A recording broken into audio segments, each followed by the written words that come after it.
welcome to CrazyDaizyPodcast. I'm your host, Gray. And I'm your co-host, Millie. Welcome to our first ever episode. Today's might not be as long as it usually would be, but it's... something. Yeah, it's something. So, all our stories are anonymous, Mm-hmm. unless someone requested to put their name on here. And all the names in the stories have been changed due to privacy reasons. Let's get started. Okay, yeah, let's. I'm going to read the first story. Okay, sounds good. This story is from Anonymous. A few months after my boyfriend Logan and I started dating, we met a girl named Ashley. Now, Ashley had the tendency to only hang out with me whenever Logan was around. It started to get on my nerves. Ashley would always be super touchy with him, and they would always run off together. Although my boyfriend would always come back to me, but still. That's a little red flag. Yeah, that's a little red flag. If girl only hangs out with you when your boyfriend's there, that's like her basically like trying to get with your boyfriend. And whenever they sat by each other, she would sit so close to him that their arms would be touching. One day in one of our classes, I snapped at her, and then I ran off to the washroom and cried. I was in there for like half an hour while she was still in the class making herself the victim. Everyone in that class hated me for a bit after that, but soon after, Ashley and I forgave each other, although sometimes I still have my suspicions that she liked my boyfriend. I don't think that's something you want in your life, girl. I think if you have a friend that is so obviously only friends with you for someone else, to like get with someone else, that's not a very healthy relationship, and I think you should get rid of it, to be honest. And if you really, really want to be friends with this girl, I think you should have a conversation about it.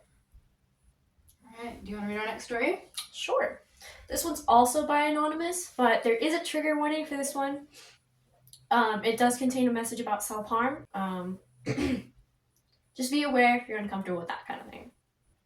Okay, so I used to date this guy. He's trans, but he came out after we dated. He was low-key insane. I'll call him criminal because he is one. Okay. So we met around August, September of 2023, and he tells me that he likes me in September.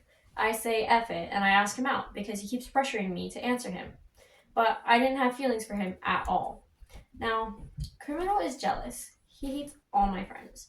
He made me stop talking to half of them because he wanted to be the only person that I talked to. Red flag. Red flag. Multiple red flags here. Ditch him. Throw him to the curb. Yeah, none of that. My last straw with him was when I went to a Halloween party and we got into a huge fight. He would always complain about how I didn't pay attention to him or how he had no friends and I had so many. He would send me pictures of his fresh self-harm without warning. It was just awful. So, I broke up with him in early November, and he freaked out. He made it a huge thing online about how I broke up with him and how hurt he was that I was doing this so close to his dad's wedding. How does that even matter? His dad's wedding? How does that apply to him? Like, how does that apply to him? I don't know. Okay. He got worse and worse as well. He would use me to vent and would say the same things to me and my friend, who I'll call Pokemon. Pokemon and Criminal used to be really good friends. Anyway, Criminal starts dating this guy named Star, and he treated Star the exact same way, and even admitted to still being in love with me after he was with Star. He would do a bunch of crap and try to get me back with him, and we went no contact for a month, and then he DM'd me on a separate account around a month ago. I really want to block him again because he's exactly the same way he used to be, even after saying he changed. Should I? I think you should block him, get rid of him, remove all contact from him. I personally would not want that in my life. Mm-hmm. So neither should you. Because that'll just make you unhappy, honestly. That's just toxic, friend. It's just get rid of him. Get rid of him. Okay. Our next story is from Anonymous. Once upon a time, there was a Jack Fab, and the Jack Fab said, I'm doing this. And then the guy said, okay, and that's how I met your mother. That is the most beautiful story ever. It's very touching. Alright, now we're gonna have confessions and Am I the A-hole section. Mm-hmm. And do we have a special guest for this? We do!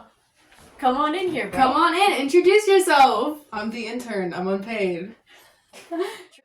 Because I don't want to pin it to myself. Okay, hi. My name is something. And I have Reddit pulled up on my phone. Oh, okay. So I'll read some of the confessions that are on here, and then I'll read some for on my phone. I'm also the one that mans technology stuff sometimes, so. She promotes us. She's our number one fan. But okay. And Sorry. That thing. It basically it promotes us and stuff online, and it also runs our Reddit account. So if you'd like to submit anything on Reddit, Guys, I'm super cool. Okay, so this confession is from Anonymous. One time when I was younger, I caught a mouse in a sticky trap, and I wanted to know what happened if I poured dish soap on it. It drowned in the dish soap. Oh, it drowned the poor mouse. Poor mouse. I think that's really cruel, honestly. I think that's animal abuse, actually. Yeah, I think that's animal abuse. Okay. So this is someone else's story, and they're just typing it for them.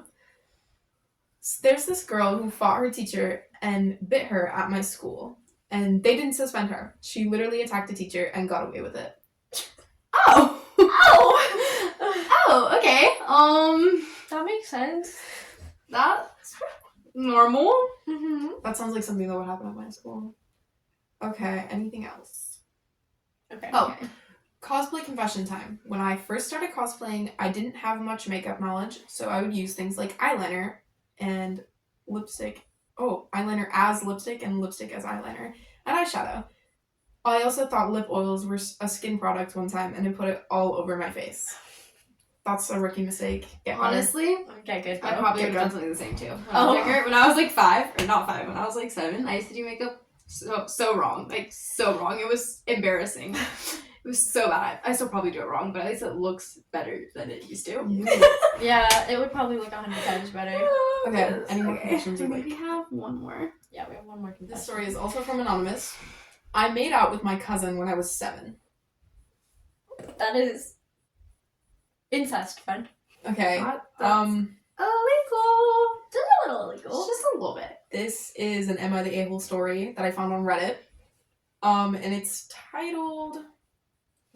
Okay. Is the a-hole for telling my girlfriend she's too much of a wild card to marry. My 27M girlfriend, 27F, is a bit of a free spirit. Don't get me wrong, she's very intelligent and attractive and has a lot going for her. We've been together for 3 years, but the issue I've been having recently is that she's wanting marriage, and I see her as such an untamable horse, so to speak. She's a rebellious, free-spirited adventurer who literally packs up and leaves to go on a trip at the drop of a hat. She tells me she's going and won't go if there's already commitments, but if she can, she's gone. She is financially secure, but she also spends a lot. Past an emergency fund, all her money goes to travel, taking up a multitude of projects. She woke up one day and decided to enroll in an auto repair course. She's currently getting a GIA certified for gemology. She makes jewelry. She works remote, so she will literally pack up and take her work with her when she finds fun events she wants to go to, etc. She's lived abroad and has a house in the south of France. She speaks 3 languages, goes to Germany and Austria often. She picks up hobbies and skills like they're M&Ms. And there isn't anything wrong with it, but I guess it just feels chaotic. Her biggest flaw is that she's rebellious. She absolutely loathes the traditional route for anything. I went to college and she didn't. She had problems with teachers, which were bonded and one abused her. But it's widespread. She quits jobs because she manages better, and she does. She has her own business and a host of side hustles, but it is just, how long does it last? She was asking me if I ever was going to propose, and I said sure. We argued back and forth a little bit, and she asked why I wouldn't. I was honest and said I saw her as a wild card. That she just takes off a lot. She said she was lucky and could do that. That her friend died unexpectedly in his 30s, and she is not going to go out working a boring 9 to 5 with no life and no experiences under her belt. She left and hasn't spoken to me since. It's been 5 days. She said she needed to think. Am I the a-hole? Am I overreacting? there's an update as well. So I think that honestly, it's not a bad thing. I think he might be overacting just a little bit. Like, I understand like the worry about like finances and like the jobs, but like I think it's fun. If you want to travel, you should be able to travel. That shouldn't be a problem, you know? And if you aren't really planning on proposing, you can let her know that, because if she doesn't, like... Yeah, don't just, like, lead her on to something that's not going to happen. Because if she wants marriage and you're not willing to give that to her... Edit/update. Just to clarify, because I see a lot of comments and accusations of her flying around, she isn't a bad person. She just likes to be on the move. She's been mentioning marriage/wanting to discuss it from the beginning, or at least 6 to 9 months into our relationship. The expectation was always there. We discussed it. When I asked her if she would slow down or settle, she always said she can't imagine not traveling at all. She's happy to do school runs and live in the area for a long time, but she just has a lot of stuff on her bucket list, like going to Japan and things. I always countered that with, what about kids? She said she wanted to give them those experiences and keep them cultured and open-minded, but it always depends on them. She functions under different kids need different things. She was abused. Her friend died tragically which I won't go into detail about that. She has anxiety and CPTSD that is managed, and honestly, you'd never know she had those things. I only know because she gave me the disclaimer. She doesn't have ADHD. Please stop trying to diagnose her with bipolar or ADHD and leave that to her professionals. I do want to marry her, but it freaks me out that she's so hyper-independent. She always invites me along, and sometimes I go. I've told her I don't want her traveling while pregnant or anything, and she's always been understanding of my point of view. I think I messed up telling her that she was a wild card and would be a bad mother/wife by extension. And no, she did not ghost me. She asked for a specific amount of time and has been sending 1 or 2 texts just checking in, but she wanted a week to decide how she was feeling, so I'm giving her the week. She also hasn't had a lot of partners, like some people are suggesting. She's been with 2 people, and she doesn't drink, smoke, or do drugs at all. Hopefully we can salvage this. Okay, so with that extension added, I still don't think my opinion has changed that much. I think he was being a little dramatic, but I think if he likes her, he wants to marry her, then he should marry her. But he has to understand that, like, yeah, she's going to travel. I think if you... You can go with her and stuff, you know. It'd be nice if you guys had a couple swings. We can tell he trusts her. The only problem I think that I see that he has is, like, all the traveling and, like, not staying down in one place. And she did say she was willing to stay in one place for a long time. Just, she does have a lot of things on her bucket list. Yeah. You guys can do those as vacations and stuff. I think you should let her travel and, like, let her explore the world. But that's my opinion. So thank you to our intern.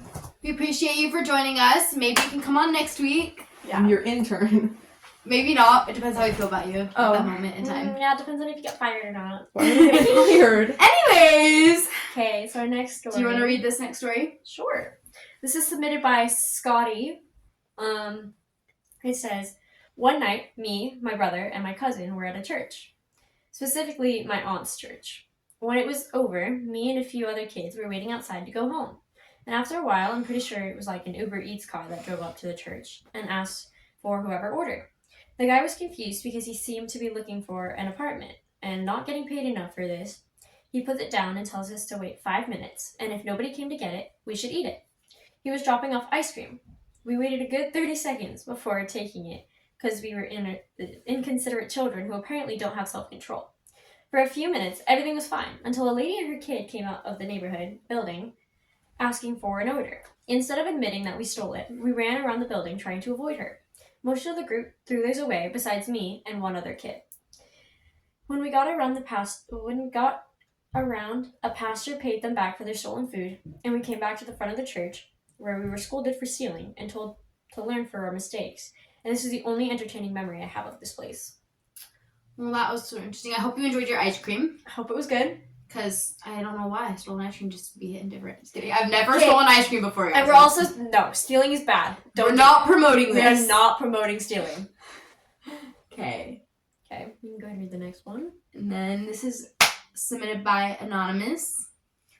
One time when I was home alone, I was getting a snack. So in my house, I keep my snacks in my bedroom so no one takes them, just in case, you know. Don't take my snacks.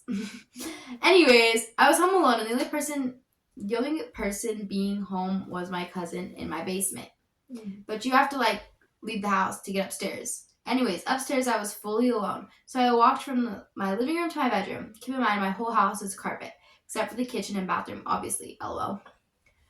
As I was walking, all I could hear was running footsteps behind me, like a child's. All up to my back. I was stopped right at my little snack drawer, and when I heard the running, I whipped around, fully expecting there to be a ghost or intruder or something, but there was nothing. Absolutely nothing. It was horrifying, to be brutally honest. I'm fully convinced my house is haunted. And I sort of hate being there alone sometimes because creepy stuff like that happens. LMAO. Anyway, sorry, it's not too in-depth. That's kind of creepy. That's really creepy, especially if it's a child's footsteps. Yeah, my grandma used to live in what we call the haunted house because she would always see things. She and my cousins would always, like, see things, like, see people. She would hear, like, her mom, who passed away, like, my great-grandma, she passed away. She would, like, hear my mom. She would, like, see her. Like, it was kind of scary. I never experienced that, but, like, my cousin experienced that, and, like, my grandma experienced that, and I was just like, oh, that's so fun. Like, yeah. I've always actually wanted to, like, go to a haunted house or something. I feel like we should do that. A real, like, haunted place and, like, just experience it, because I feel like that would be so cool, but I'd also be so terrified. Yeah, I would love to go to a haunted place. We should totally do that sometime. Okay. And then our last story. Do you want to read our last story? Sure. Our last story is also from Anonymous. My friend made a bracelet for me for my birthday, and I lost it like 10 seconds after she gave it to me. I still haven't told her about it, and I feel so bad. I feel like you should tell her. Yeah, definitely tell your friend that you lost the bracelet. I'm sure she'll forgive you if she's a true friend. It's just a bracelet. She'll 100% forgive you. Like, if she's not a true friend, then ditch her. No. If she can't forgive you for losing a bracelet, Mm-hmm. then Ditch her. she's not that good of a friend. It's just a bracelet. Mm-hmm. It really is. But anyways, thanks you guys so much for tuning into our podcast today. If you have a story you would like to hear us share, or a confession, or an am I an a-hole, anything like that, make sure you submit it in the form in our bio. Make sure you follow us, subscribe, whatever. And then we also have a Spotify if you'd like to listen to this podcast on there. Or if this is on Spotify, we have a YouTube. Yeah. It's just CrazyDaizyPodcast. Search us up. We have Instagram and all that fun jazz. Thank you guys so much for tuning in, and we'll see you next week. Yeah. Bye!